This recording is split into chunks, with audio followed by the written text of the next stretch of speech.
कीचड़ में गिरा है तो उसको उसकी मां और बाप ही साफ करेंगे। उसी तरह मन गंदा हो गया, चित्तवृत्ति खराब हो गई, तो मेरे ये बाप के पास जाना, मेरी ये माता के पास जाना, और ये मेरा बाप, ये मेरी मां तुम्हारी जीवन की गंदगी को समाप्त कर देंगे। दुख आया, तकलीफ आई, कष्ट आया, रोग आई, बीमारी आई, तकलीफ हुई है, कहीं मत जाना, ये मेरे माँ बाप के पास जाना, शंकर और पार्वती के पास, उमा महेश्वर के पास जाना, ध्रुमा ध्रुमावती के पास जाना, कमल कमला के पास जाना, तारा तारेश्वर के पास जाना, भोले शंकर के पास जाना। जब मेरा शंभु मिलेगा तो ये सारी गंदगियां मिटा देगा। रोग समाप्त। अकाल मृत्यु वो मरे जो काम करे चंडाल का, काल उसका क्या बिगाड़े जो भक्त हो महाकाल का। वो देगा, छप्पर फाड़ कर देगा। फिर निवेदन करूंगा, जितने कथा करवाए हैं, जितने कथा सुन रहे हैं, और जितने पुण्य स्मरण दान स्मरण आदि कर रहे हैं, लिख कर रखो तारीख कि तुमने जो दान पुण्य करा है, तुमने जो ये 300 वर्ष में पढ़ने वाली इस श्रावण के महीने में तुमने जो कथा सुनी है, अगला श्रावण आए तुम बताना जरूर कि कितना पुण्य मिला है, कितना फल मिला, कितना लाभ हुआ, कितना धन कमाया, कितना वैभव कमाया।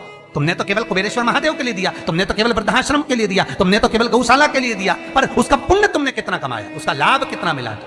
और मुझे बताना जरूर, फोन करके व्हाट्सएप पे लिखकर भेजना कि हमने जो करा था अगले साल यही तारीख, यही श्रावण का महीना, फिर याद कर बता कि मिला कि नहीं मिला, 4 गुना हुआ कि नहीं हुआ। वो शिव है, शिव शंकर है। वो तो मंदिर के बाहर निकलने वालों को तार देता है साहब, मंदिर के बाहर निकलने वालों। कितना सुंदर है। एक चरित्र आता है लिंग पुराण के अंतर्गत। एक सेठ मर गया, बड़ा कंजूसड़ा था, बहुत कंजूस। कभी जिंदगी में ना दान करा, ना पुण्य करा, ना सत्कर्म करा, ना भजन करा, ना कीर्तन करा। मंदिर की जगह को भी अपना बना लिया, सारी जगहों को घेर कर अपना बनाया। बावड़ी, तालाब, कुएं का पानी अपनी जमीन पर ले जाता। बहुत लालची था, बहुत लोभी, बहुत लोभी।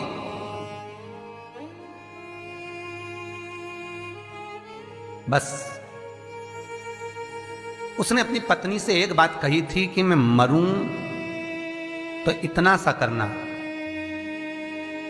एक इतना सा काम करना कि किसी शंकर के मंदिर के बाहर कचरा पड़ा हो, धूल पड़ी हो, मट्टी पड़ी हो, उसको लाकर मेरे शरीर पर डाल दे, बस, और कुछ मत। पत्नी हमेशा पति से कहती थी तुम कभी दान पुण्य नहीं करे, इस गांव में तुमने कोई अच्छा काम नहीं करा, तुम्हारे शरीर को उठाने वाला तक नहीं मिलेगा, बच्चे हैं नहीं, तुम्हारा अंतिम संस्कार कौन करेगा। पति कहता है बस तुझसे जो कहा वो करना, और कोई दान नहीं, कोई पुण्य नहीं, कोई सत्कर्म नहीं, कुछ भी मत करना। पैसा जोड़ जोड़ के मर गया। इतना सा कह गया मरूं तो मंदिर के बाहर, शंकर के मंदिर के बाहर की मिट्टी, रज, कचरा शरीर पे डाल देना। कोई गांव के लोग नहीं आए महाराज, पत्नी गई, केवल मिट्टी लाकर शरीर पर डाल दी। लिंग पुराण कहती है भगवान शंकर के गण स्वयं नीचे आए, गांव के लोगों का रूप रख लिया, उसका अर्थी तैयार करी, शिवधाम अर्थात शमशान लेकर गए। तो पत्नी पूछती है तुम कौन हो? गांव के लोग तो आए नहीं, तुम हो कौन? शिव के गण कहते हैं भगवान ये तुम्हारा सेठ है ना, गांव में दान नहीं करता था, बाहर दान करता था, हम बाहर से आए। अच्छा, मेरे पति को शमशान तक ले चलो। ले गए। कहते हैं शंकर के दरवाजे की मात्र रज, मात्र कचरा, मात्र भूमि की मिट्टी शरीर पर पड़ी थी। शंकर शमशान के दरवाजे पर खड़े होकर उसका वेलकम कर रहे थे, स्वागत, कि पूरी जिंदगी भले तूने नरक बाड़े में निकाली, पूरी जिंदगी भले लूटने में निकाल दी, पर अंतिम समय सुधार लिया। अंतिम समय को सुधारने का भी एक क्रम हमारे शास्त्र कितनी सुंदर बात कहता है महाराज, कितनी सुंदर बात। 3 धनभागी हैं, 3 धनभागी हैं। पहले नंबर पर भीष्म पितामह, जो भगवान कृष्ण के दर्शन करे, जिन्होंने भगवान कृष्ण का बचपन से लेकर जवानी तक का दर्शन करा। दूसरे नंबर पर धनभागी हैं दशरथ जी महाराज, जिन्होंने राम जी के दर्शन करे, राम दशरथ जी के घर में जन्मे, कितने किस्मत वाले होंगे।